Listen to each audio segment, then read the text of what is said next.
Aluma Capital, altyd aan die groei. Dit is tyd vir volgens grantbesprekings en Landie Slatter sluit volgende by ons aan om te gesels oor 'n rits stories. Goeiemôre Landie. Môre julle, is lekker om vir die eerste keer hier te wees. Dis heerlik om jou vir die eerste keer hier te hê en ons skop sommer af met 'n KI storie. Ja, so ek weet julle het ook gisteroggend hieroor gesels. Dit is nou Suid-Afrika se KI konsepbeleid. Wat gepubliseer is met hierdie fiktiewe verwysings, nê? Mens kan dit amper nie glo nie, jou mond hang soort van oop. En daar was nou, jy weet, baie gesê daaroor en toe gister het minister Solly Malatsi, hy is die minister van kommunikasie en digitale tegnologie, toe sê hy goed, ons trek hom terug en ons is jammer. Ons is jammer vir die fiktiewe verwysings. En jy weet, hy sê hier, die mislukking is nie net 'n tegniese kwessie nie, maar hy het ook die integriteit en die geloofwaardigheid van die hele ding in twyfel getrek en ek dink dit is wel voor die hand liggend. Nee, hierdie beleid is veronderstel om terug hoe ons as 'n land met KI wil omgaan, watter beginsels ons wil vaslê nou al, jy weet, vir huidige gebruik, maar ook vir toekomstige gebruik en jy weet die instellings wat op die been gebring gaan word en etiese riglyne en sulke tipe goed. So die feit dat daar foute in hierdie ding was is so 'n bietjie 'n klap in die gesig dink ek. Bietjie vir die minister van kommunikasie om hierdie fout te maak. Is so goed soos jy nou maar hipoteties stel die minister van polisie om vriende te maak met misdadigers. Verstaan jy? En die ding is ook, jy weet dis nie hy wat in sy kantoor gesit het en hierdie ding self geskryf het nie. Dit is maandelange indien nie meer as 'n jaar se konsultasie en spanne kundiges wat hieraan werk en het nog steeds hierdie foute ingeslyp. So goed, hulle het nou teruggetrek. Die MK-party onder meer het gesê hulle is baie kwaad. Ek hou van hulle bewoording van hulle verklaring. Hulle het gesê dis skandelik en vernietigend en dis 'n nasionale verleentheid. En Hulle is nogal reg. Ek stem nie altyd met hulle saam nie, maar hulle is nogal reg. Ek moet sê in hierdie geval stem ek ook nogal saam. Ja, ek wil net vir die minister gesê, ek is jammer jou departement is onbevoeg. So dis ook daaroor voel. En ek voel eintlik ek wil hê iemand moet afgedank word. Dis klaar. En hy het beskerming van die president af, so hy gaan nie afgedank word nie. Dis die ding en hy het nou gesê hy gaan sogenaamde gevolgsbestuur toegepas word vir die skuldiges. So ons sal nou uiteraard sien wat dit is. Hulle gaan hom nou, jy weet hy is nou teruggetrek, hy was gepubliseer vir openbare kommentaar. Hy sal uiteraard nou later weer gepubliseer moet word vir nog 'n ronde kommentaar en ek dink hulle weet mense hou hulle nou met 'n valkoog dop. Ja, maar dis reg so. Dis jou werk. Jy is die minister. Jy is veronderstel om alles wat digitaal is en ons sukkel juis met digitale sekuriteit in ons land te beheer en te kontroleer en op die bol te wees met elke ding wat gebeur. En hier sit jy konsep wetgewing uit. Dis 'n belangrike dokument hierdie. Dis 'n gewigtige dokument. Dis regtig nie net sommer net nie. Dit beteken iets. Wat totaal en al onrealisties is. Wesenlike foute. Ja, nee, as hy maar 'n bietjie pak slaag kry dink ek. Nie net sy onderlinge nie. Dan moet ons praat oor dwelmmuile in Suid-Afrika. Daar was onlangs iemand wat 8,7 kg se kokaine deur Howard Tambo probeer smokkel het. Ek sê nie daar is 'n mark en mense wat help en dis 'n pyp vir dwelms in die res van die wêreld in nie, maar 'n mens wonder. Ja, en dit was 'n Brasiliaanse burger wat 8,7 miljoen rand se kokaine gehad het. Ja. Nee? En nou onlangs, gister 'n Nederlandse burger is op Howard Tambo vasgetrek met 60 kg kat in sy bagasie.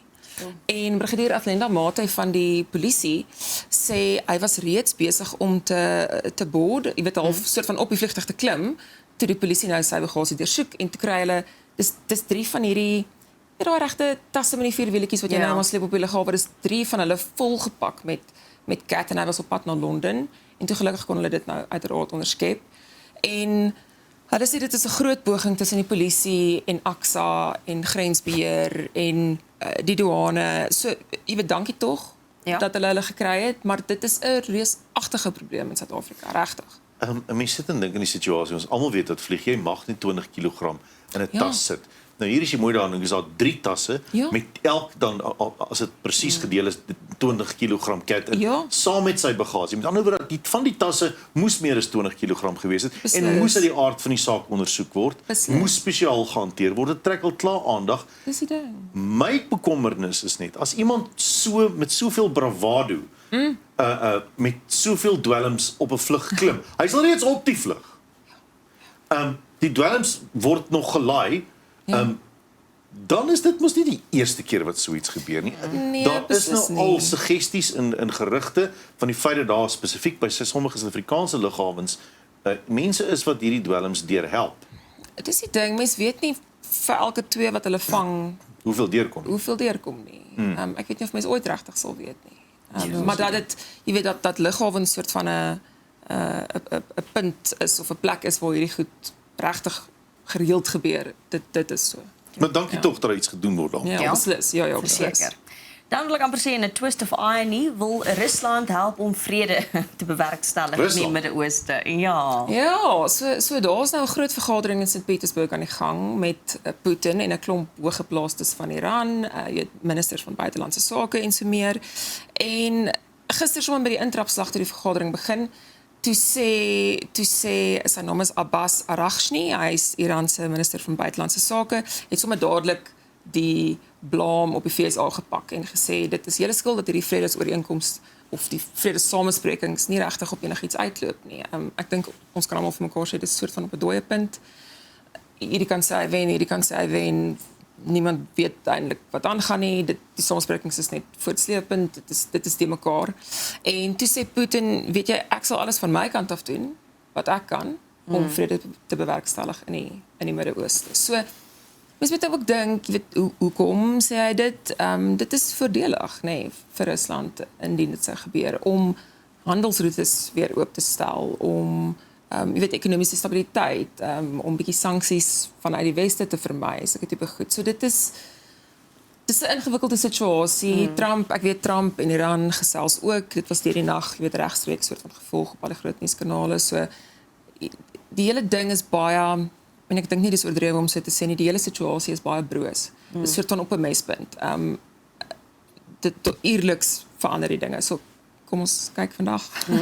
As jy moet dan kyk, is Iran, behalwe die feit dat Iran deel is van BRICS natuurlik, wat 'n mens verstaan hoekom Rusland so naby Iran staan dan, word hulle net geskei deur die Kaspiese See, waar daar basies vrye toegang per skip is tussen Rusland en Iran onbeheerst, soos wat hulle wil. So hulle is groot handelsvennote. Daar is, Beslis. hulle sê byvoorbeeld dat die hommeltuie wat Rusland gebruik om Kiev aan te val en ander lande, in ander stede in die Oekraïne, word in Iran gemaak. So hulle verskeep dit deur die Kaspiese See ook. So hulle het redelike verhoudinge. Daar's definitief 'n verhouding en jy weet ook met die Verenigde die UAE Ja. en jy weet oliepryse en markte en dit is 'n ingewikkelde komplekse ding hierdie.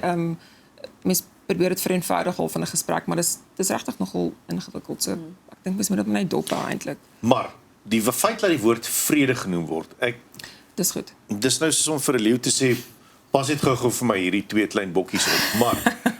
Maar daar die woord vrede is daarin. En dit laat my al klaar net hoop. Mens hoop, natuurlik. Mens hoop. Dan- natuurlik. Quebec. Hoekom moet daar altyd sulke stories uit Quebec uitkom? Ek weet daar's goeie nuus ook, maar 'n massaskietery waarin 2 doodes en 6 gewond is. So.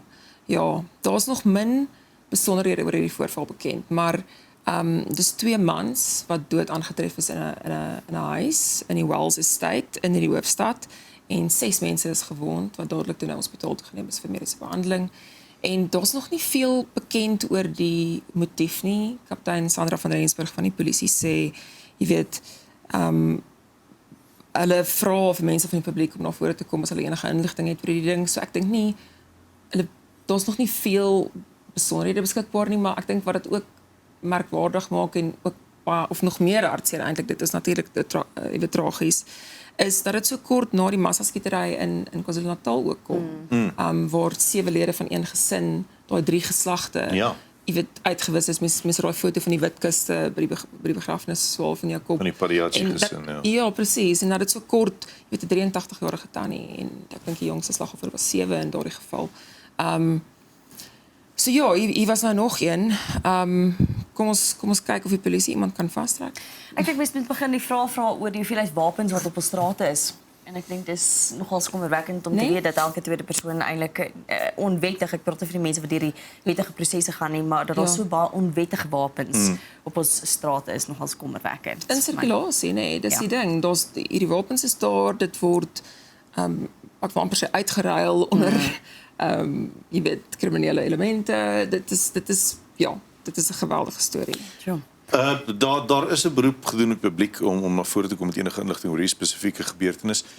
Maar die 6 mense wat nie oorlede is nie, hopelik sal hulle kan meer lig werp op wie dit was wat hulle Ek hoop so. aangeval het. Ek hoop so. Mens weet nooit met hierdie goed wat die regte storie is en mens sal binnekort dink ek gaan hoor. Verseker. Kom ons praat 'n bietjie goeie nuus. Tuineroete klop Route 66. Ek dink nie dis vir enigiemand nie. Suid-Afrika is mooi. Dit is mooi.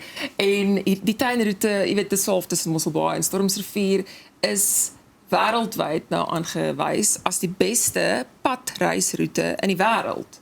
Met die beste rytoestande, soos in beter as die Amalficus in Italië, nê? As jy dit nou indink. So hierdie hele studie is gedoen deur Otto Trader, saam met 'n meteoroloog en hulle het spesifiek gekyk na padtoestande, jy weet die weer, humiditeit, is dit mistig en hoe lyk die padoppervlak en toe op die einde het die tuinroete 'n punt van 90.6 uit 100 gekry. En hulle noem dit 'n sloertoer gunsteling roete. Is nog 'n mooi woord. En Route 66 in Amerika was toe nou op die einde tweede. Maar hulle sê wat dit hier lekker maak is mense wat daar ry kan stop en hulle kan sien, hulle kan die uitsigte geniet en die pad is redelik in 'n goeie toestand. So ek dink dit is nog 'n mooi pleintjie. So 'n lekker storie, ja. Loved it. Interessante elemente wat hulle gebruik. So ek lees nou hierso plekke met minder as 5 bedompige dae per jaar het dan 'n puntestand gekry, hulle punt toegeken. Ja, dit is hoogs tegnies hoor. Ja, die padroete, die padtoestande, die grondtemperatuur is geanalyseer gemiddeld deur die jaar. Ja. Die wind, die kans om 'n mooi skoon oop uitkyk te hê. Wat jy ver kan sien, dit word ook gemiddeld per jaar bereken. So is baie tegniese punte. Daar's nie goed soos waar kan jy 'n lekker cheeseburger of 'n bunny chow koop nie. Wat ook belangrik is, jy weet. Hulle kan dalk daarop kyk in die volgende ronde. Ja, waar kom mense skaapskenkoekie? Dit kan dalk ook in die volgende ene inkom. Maar ja, dan die laaste storie waar ons gaan kyk. In Vermont, dis nou in die buiteland. 'n Boer dink sy ooi kry 'n tweeling en toe kry hy 'n verrassing. As jy nou vandag nie lekker voel nie en jy wil 'n oulike ou foto, kyk net daar. Kyk daai fotootjie. Is dit nie oulik nie. So hierdie boer, haar naam is Anna Connor, van die Clover and Bee Farm in Vermont. Sy het gedink die ooi is dragtig met 'n tweeling. Want klink maar dieselfde ooi het nou al vroeër 'n vierling gehad wat ook uitsonderlik is. En toe is dit toe nou tyd om te lam en is nie 1 nie, is nie 2 nie, is nie 3, 4 of 5 nie, dis 6 lammetjies. En 6. Ja, en ek dink wat hierdie geval nou uitsonderlik kyk daar. Wat hierdie geval nou uitsonderlik maak, is hulle almal is gesond, nê. Nee, die ooi en die lammetjies is almal gesond, hulle almal lewe. So dit is al wat dit uitsonderlik maak. Ag, julle. Ja, en hulle sê Let slaap in die son. Ja, dis Dis 'n moeilike lewe. Kan ons nou nie maar 'n lammetjie. Ek sal nou lammetjie nommer 4 wil wees vandag dink ek. Nee, kyk, ek Kyk kan vir nou. sê daar gaan enigiemand se dag maak, jy's verseker, dis reg. Verstaan. So daar's bietjie mense verskil oor hoe skaars dit regtig is. Party sê 1 in 1000 gevalle, party sê 1 in 'n miljoen gevalle, maar dit is definitief skaars en is oulik en hulle sê hulle gaan nou baie mooi na hulle kyk en seker maak hulle eet genoeg. Dit laat mense sommer net beter voel. Ja. Landi, baie dankie vir die saamgesels vanoggend. Dankie julle. Dit is dan Landi Sletter. Bly geskakel net hierna gaan ons voort. Aluma Capital, altyd aan die groei.